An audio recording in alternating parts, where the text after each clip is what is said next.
Hello friends and welcome back. This is my fuse board. This is my fuse board. Let me explain what the parts are on here and what they cost. Some of the parts I've bought from America and some of the parts I've bought from the UK. I'm going to be using dollars for the parts that I've bought from America.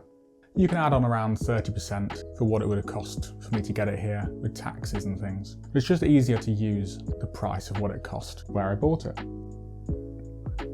When importing parts into the UK, we have to pay duty. It can be a bit hit and miss what you pay. It's almost as if they make it up.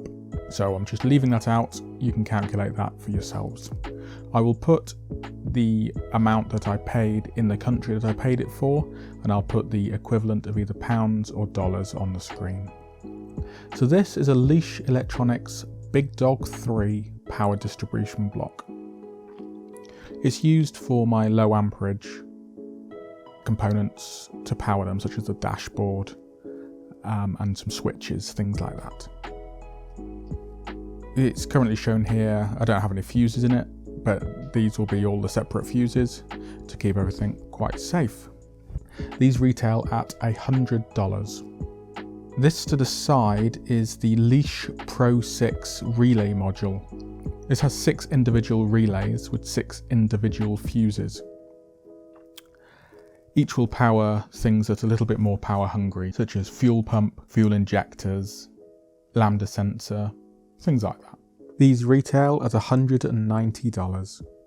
At the top, I have a couple of bus bars that I'm using to connect my sensors to individually.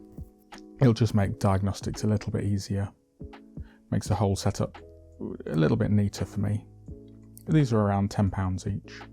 To get the wiring harness through the bulkhead, so out of the car and into the engine bay, I'll be using 2 Deutsch HDP20 connectors.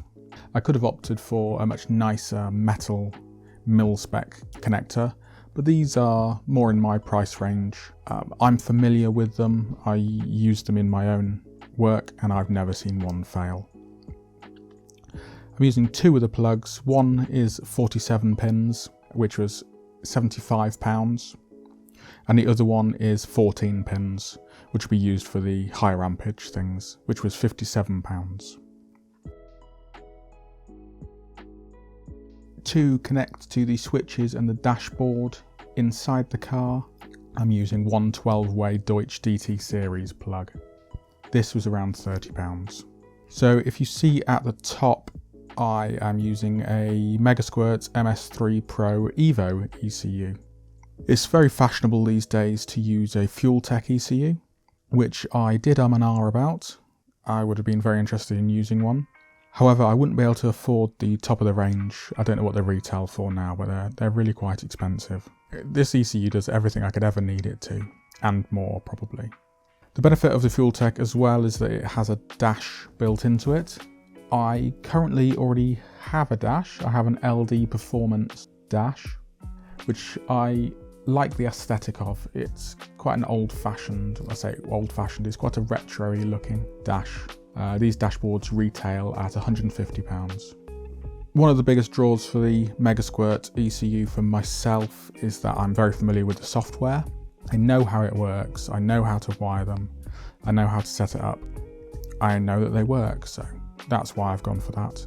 The MS3 Pro Evo costs $1,599. So working alongside the ECU, I am using a Ballinger Motorsports AFR 500 wideband. I'm going to be using methanol fuel, which can kill lambda sensors, as well as you need to be able to read very rich mixtures. The Ballinger wideband can use the NTK lambda sensor, which last much longer. They're not as fragile as some of the others. With the NTK sensor and the controller, it'll cost $364. Need to add a few little sundries on. I've had to buy a couple of little bits of wire and some fuses, things like that, some clips. Add on around £50. So the grand total for all the wiring for the fuse board and the control units for inside my car has been, well, I haven't actually worked it out yet, but I'll put it on the screen now.